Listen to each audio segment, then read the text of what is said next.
दोस्तों, आज बाबा साहब डॉक्टर भीमराव अम्बेडकर को कौन नहीं जानता। आज हम सभी डॉक्टर भीमराव अम्बेडकर की शिक्षा तथा कारनामे से भली भांति परिचित हैं। इनका जन्म 14 अप्रैल 1891 में महू या मध्य प्रांत को जो मध्य प्रदेश में हुआ। डॉक्टर भीमराव अम्बेडकर विपुल प्रतिभा के छात्र थे। इनका जन्म हिंदू धर्म में तो हुआ, पर ये एक ऐसे वर्ग से थे जिस वर्ग के लोगों को बहुत ही प्रताड़ित किया जाता था तथा कष्ट झेलना पड़ता था। ये एक दलित वर्ग में पैदा हुए थे और दलित वर्ग के लोगों को क्षत्रिय तथा ब्राह्मणों के सामने खड़ा होने की तथा अपनी क्रिया करने की इजाज़त नहीं थी, या कहें तो समाज के सामने खुलकर सांस लेने की भी स्वतंत्रता नहीं थी। इन्हें अपने ही धर्म के मंदिरों में ही पूजा पाठ करने जाने पर प्रतिबंध था। इनके पूर्वजों को भी बहुत कष्ट रूपी जीवन व्यतीत करनी पड़ी थी। डॉक्टर भीमराव अम्बेडकर की बचपना बहुत ही कष्टपूर्वक गुजरा। इन्हें तो पढ़ने से भी रोका जा रहा था और स्कूल जाने की भी इजाज़त नहीं थी तथा बहुत ही क्षमा याचना करने के पश्चात इन्हें स्कूल में प्रवेश मिला।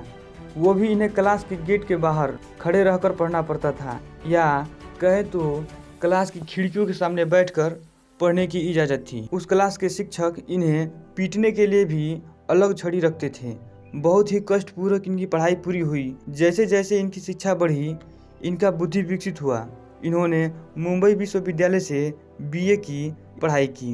इनकी पढ़ाई के प्रति इच्छा जागृत हुई और इन्होंने कोलंबिया विश्वविद्यालय से एमए, पीएचडी, एलएलडी किया और लंदन स्कूल ऑफ इकोनॉमिक्स से एमएससी, डीएससी और ग्रेज इन बैरिस्टर एट लॉ इत्यादि की डिग्री हासिल की।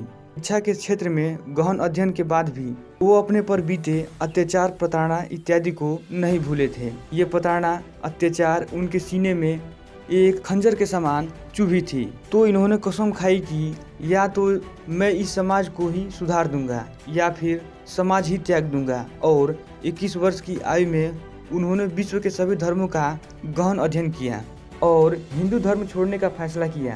13 अक्टूबर 1935 को नासिक के निकट येवला में एक सभा सम्मेलन में उन्होंने धर्म परिवर्तन की घोषणा की और कहा कि मैं एक हिंदू तो हूँ, पर हिंदू के रूप में मरना पसंद नहीं करूँगा।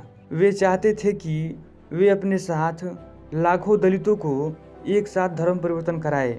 उन्होंने अपने अनुयायियों से हिंदू धर्म छोड़ने की आह्वान किया। के बाद हर धर्म वालों ने इन्हें अपने धर्म में आने की दावत दी, पर इन्होंने बुद्ध धर्म को चुना। इनके अनुसार बुद्ध धर्म एक शांति का प्रतीक दिखता था। इसमें बिना भेदभाव के अपनी इच्छा अनुसार जीवन जीने की स्वतंत्रता थी। इसमें किसी बेजुबान प्राणी की हत्या पर भी प्रतिबंध था। इसमें हर प्राणियों को जीने का अपना अधिकार था। तो इन्होंने सारे धर्म के प्रस्ताव को ठुकराया और अपने अनुयायियों के साथ बौद्ध धर्म अपना लिया, जिसके बाद समाज में इनके धर्मांतर कारनामे की निंदा की और इनका विरोध भी किए।